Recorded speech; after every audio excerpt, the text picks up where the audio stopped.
Mesdames, Mesdemoiselles et Messieurs, vous êtes sur la chaîne panafricaine. Bienvenue dans votre nouveau numéro de décryptage qui reçoit aujourd'hui Monsieur Samuel Sangwa. Il est directeur Afrique de la Confédération internationale de sociétés d'auteurs et compositeurs.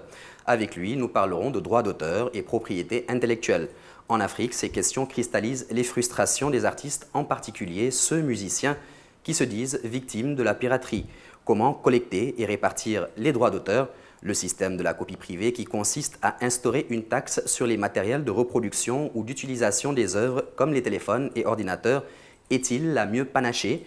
Élément de réponse dans cet entretien. Pouvez-vous nous parler du symposium de la conférence de Nairobi sur la situation des droits d'auteur, les limitations et exceptions, notamment pour les bibliothèques et les institutions scolaires? Cette conférence internationale qui a vu la participation de pratiquement 40 États membres de l'Organisation mondiale de la propriété intellectuelle a réuni aussi des représentants des sociétés de droits d'auteur du continent qui sont membres de la Confédération internationale de sociétés d'auteurs et compositeurs pour faire un état des lieux de l'implémentation du droit d'auteur sur le continent, mais de considérer aussi la possibilité d'avoir des exceptions, particulièrement dans les domaines de l'éducation, dans le domaine des bibliothèques, des musées. C'était un exercice important, car aujourd'hui, avec le développement du numérique, l'accès à l'information, l'accès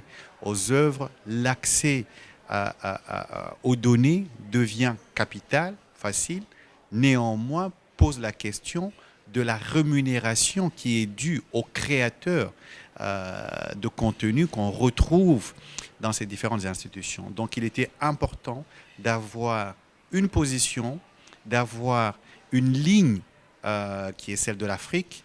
Est-ce qu'il faut beaucoup plus d'exceptions au droit ou beaucoup plus d'implémentation du droit et restreindre les exceptions à des cas bien spécifiques? Et donc, nous avons accompagné en tant qu'observateurs pour le compte de la CISAC des discussions pour préserver l'équilibre nécessaire entre les créateurs et leur nécessaire rémunération. Il y a eu également un second symposium réunissant les membres des principales organisations faisant la promotion de la protection de la propriété intellectuelle sur le continent, à savoir l'Organisation africaine de la propriété intellectuelle et l'Africa Original Property Organization. Quel était l'intérêt de ce symposium? Ce symposium, qui a aussi vu la participation de l'Organisation mondiale de la propriété intellectuelle, était l'occasion de faire une radiographie de la situation des droits d'auteur sur le continent, de la situation de la gestion collective des droits d'auteur sur le continent, en termes de difficultés, en termes de défis, mais aussi de se projeter par le biais d'un plan stratégique. Et donc, pour le compte de la Confédération internationale des sociétés d'auteurs et compositeurs, il s'est agi de travailler pendant 2 jours avec ces organisations pour s'assurer que les défis en termes de développement, de renforcement des capacités, de plaidoyer soient capturés dans ce plan stratégique qui sera déployé dans les années à venir pour permettre à ce que les États réalisent la pleine mesure du potentiel de leurs industries culturelles et créatives. Il y a également une réunion organisée à Abidjan, en Côte d'Ivoire, par l'Union économique et monétaire ouest-africaine sur le développement du système de copie privée. Quels sont les enjeux? En 2018 à septembre, à Dakar, 15 sociétés de droits d'auteur du continent ont été réunies pour dresser une feuille de route quant au déploiement des systèmes de rémunération pour copie privée. Et nous saluons donc le rôle moteur de leader de l'UEMOA pour continuer sur cette lancée en convoquant ici à Abidjan l'ensemble des sociétés de droits d'auteur de la sous-région pour faire un état de lieu, mais surtout pour proposer une feuille de route à courte échéance, quel type d'instrument juridique, quel type de cadre réglementaire, quel type de cadre opérationnel. Et donc, pour le compte de la Confédération internationale de la CISAC, ceci est une avancée majeure.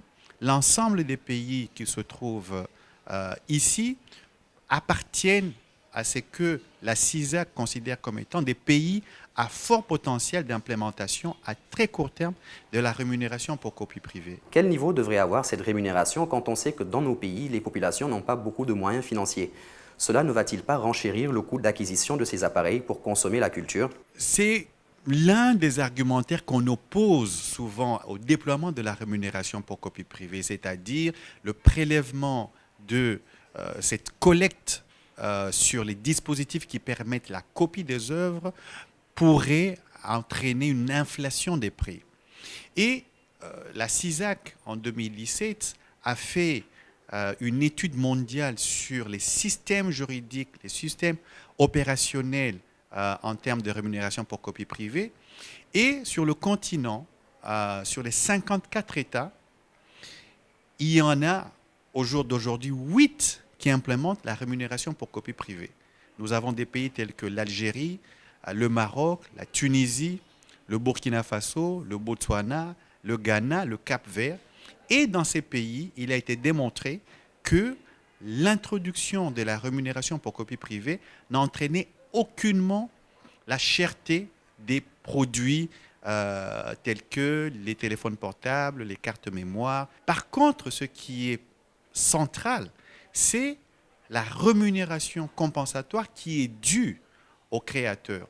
Aujourd'hui, les œuvres sont consommées, distribuées par le biais des dispositifs tels que les téléphones portables, les cartes mémoire, les disques durs. Et donc, la multiplication des copies appelle à une compensation des créateurs pour l'utilisation de leurs œuvres, pour les copies qui sont faites de leurs œuvres. Et cela est central parce que ça permet non seulement de les rémunérer, mais de leur donner les moyens de créer de nouveau. Au terme de cet entretien, quel message voulez-vous qu'on retienne? Il est important que les États, les gouvernants, dans la sous-région, dans l'UEMOA, prennent la pleine mesure du potentiel de la rémunération pour copie privée. C'est une source de revenus substantielle pour les créateurs.